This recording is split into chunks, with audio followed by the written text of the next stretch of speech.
Daniel Alves no time titular e derrota da seleção brasileira para Camarões.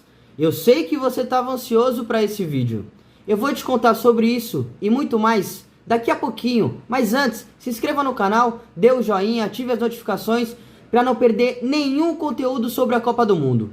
Vamos começar falando de fato sobre essa derrota. Mas para isso, vamos entender um pouquinho o contexto, para não ser injusto, obviamente, né? A seleção brasileira entrou a campo com um time totalmente reserva. Nenhum jogador que entrou no jogo contra Camarões é de fato o titular da posição. Esse é o primeiro ponto. O segundo ponto, vamos analisar como a seleção brasileira jogou. A seleção, de fato, com o seu modelo de jogo, procurando atuar bem mais no campo de ataque, com posse, rodando a bola de corredor com uma certa velocidade, para tentar achar os pontas em jogada de mano a mano e criar oportunidades de gol. Outro ponto, a seleção não sofreu, bem postada lá atrás, sofreu apenas 3 chutes a gol da seleção camaronesa, né? Um chute de fora da área já no segundo tempo e 2 chances criadas. A primeira, numa jogada que começou do lado do Daniel Alves, e eu já vou falar sobre o Dani, e que acabou um cruzamento do lado oposto nas costas do Alex Telles e o Ederson acabou defendendo. A outra jogada de fato foi o gol e também já vou comentar sobre ela. Esse é mais um ponto. Outra coisa, 3 seleções consideradas favoritas para vencer o título também ou jogaram com o time reserva nessa última rodada ou mesclaram bastante o time. A França colocou o time totalmente reserva porque já estava classificada para jogar contra a Tunísia e acabou perdendo por 1-0.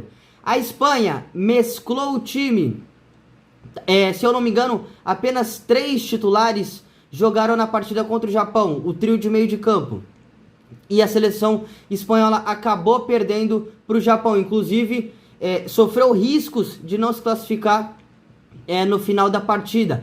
Aí o Luiz Henrique passou a colocar os titulares para jogar. Portugal, a mesma coisa, mesclou o time.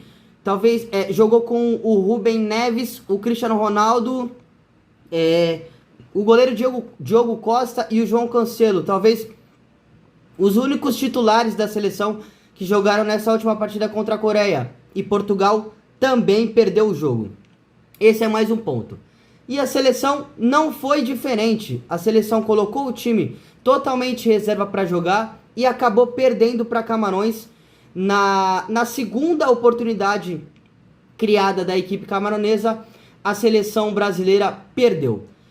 O Tite, no decorrer da partida, colocou 2 titulares para jogar. O Marquinhos, zagueiro, acabou atuando na lateral esquerda, porque o Alex Telles acabou se lesionando e o Marquinhos teve que fazer essa função. E o outro foi o Rafinha, que atuou um pouco, poucos minutos no lugar do Antony, na sua posição.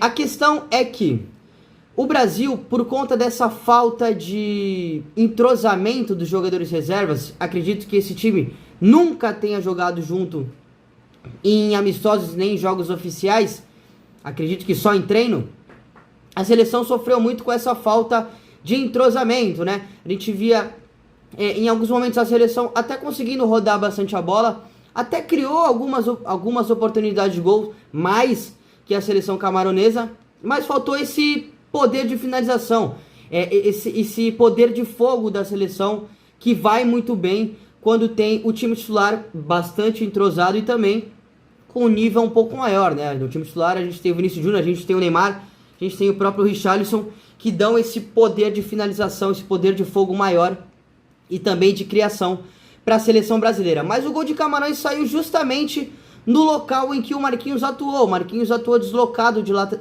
na lateral esquerda e no contra-ataque Camarões acabou saindo por aquele lado e num cruzamento o centroavante Aboubakar acabou finalizando de cabeça e decretando a vitória para Camarões. A questão que fica no ar é um alerta ligado para a seleção brasileira? Difícil falar.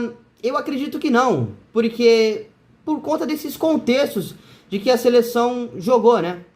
A seleção não foi mal, jogou bem, teve muita dificuldade para pressionar logo que depois perdia a bola, mas isso são ajustes e passa muito por conta dessa falta de entrosamento do time reserva.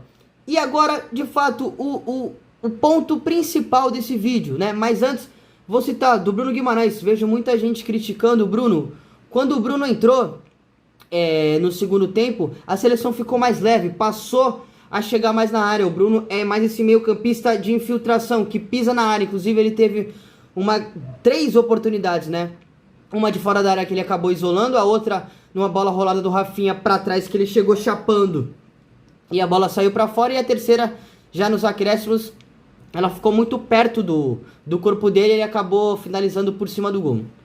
Mas eu não entendo muito essas críticas do Bruno, talvez pela chance perdida no finalzinho do jogo. Mas, cara, ele foi um dos melhores jogadores da seleção brasileira na partida, cara. Logo depois que o Bruno entrou, a seleção passou a ter um gás maior para chegar na área, para incomodar, para ter um poderio maior nesse último terço, nessa área da seleção de Camarões. E ele de fato melhorou a seleção. Então, ao meu ver, as críticas são injustas. E sobre o Daniel Alves, ele foi mal? Não era para o Tite ter escalado ele? Vamos lá, com calma. Vamos analisar o Dani com e sem a bola.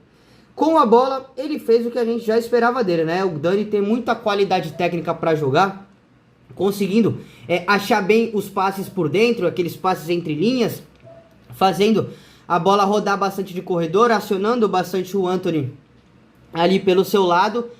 A questão é o Dani defensivamente. Eu já tinha feito um vídeo explicando um pouquinho a minha dúvida em relação ao Dani Alves. E é claro que essa dúvida nunca foi sobre a sua qualidade, sobre o que ele pode agregar ofensivamente. A questão é, e lá atrás, quando a seleção não tem a bola, quando a seleção perde a bola? E isso, Dani, me deixou, de certa forma, um pouco preocupado. Eu sei que ele não será o titular da seleção brasileira. Eu sei que o Tite vai usá-lo em momentos esporádicos, quando o jogo for para valer realmente. E eu sei que o Danilo vai tomar conta da posição, assim como é de fato titular há muito tempo. A questão é, se o Danilo se lesionar, o Militão de fato vai jogar na lateral direita? O Alexandre vai conseguir se recuperar? O Alex Telles também? Não sei a gravidade da lesão nem do Alexandre e nem do Alex Telles. Se o Dani precisar jogar, a seleção pode correr risco sim, caso o contra-ataque e o ataque, não só o contra-ataque, mas o ataque também do adversário caia pelo lado do Dani. Por quê? Porque o Dani me mostrou um pouquinho abaixo fisicamente, até por conta da idade natural, né? Em alguns momentos, o próprio Ngamaleu, que caiu por aquele lado, colocava a bola apenas na frente e ganhava do Dani com uma certa facilidade. Inclusive, na primeira chance criada de Camarões, não o do gol foi a segunda, mas a primeira, em que a bola saiu cruzada do lado do Dani e acabou caindo nas costas do Alex Telles, com a cabeçada, não lembro de quem foi, na defesa do Ederson. O Ngamaleu só deu um toquezinho e o Dani não conseguiu acompanhar pelo reflexo, talvez pela tomada de decisão. Faltou esse arranque, essa potência pro Dani. Então, ao meu ver, é o que eu já cito. O Dani pode agregar bastante para a seleção quando de fato a seleção estiver precisando do resultado e a equipe adversária não conseguir mais atacar e a seleção estiver sufocando. Em outros momentos não, porque o Dani não me mostrou um cara seguro defensivamente, mostrou algumas falhas físicas e o adversário pode sim aproveitar aquele espaço. Mas é aquilo que eu digo, não é um alerta ligado para a seleção brasileira, até porque nenhuma outra seleção acabou se classificando com 9 pontos, com 3 vitórias, todas tropeçaram, seja com um empate ou com uma derrota. As possíveis 3 favoritas que entraram para a Copa do Mundo, que chegaram para a Copa do Mundo, como as principais seleções, a França, a Espanha e a Argentina, além do Brasil, obviamente, tropeçaram porque usaram o time misto ou reserva. Então, vejo um cenário ok para a seleção brasileira. O time, apesar de ter jogado com o time reserva, foi bem, conseguiu impor o modelo de jogo do Tite, e eu espero que a seleção consiga voltar tanto com o Neymar quanto com o Danilo na direita e o Alexandre na esquerda, e possa ter força máxima para esse mata-mata. A seleção continua sendo a grande favorita a vencer a Copa do Mundo junto com a França, a Argentina e a Espanha. É nisso que eu acredito. E de fato, chega muito favorita para vencer a Coreia do Sul na segunda. Eu quero que você deixe a sua opinião aqui em relação ao desempenho da seleção contra Camarões, sobre as críticas em relação ao Bruno Guimarães e principalmente sobre o Dani. Você também ficou com a mesma sensação? Você confia no Daniel Alves, principalmente sem a bola? Eu quero ouvir você também.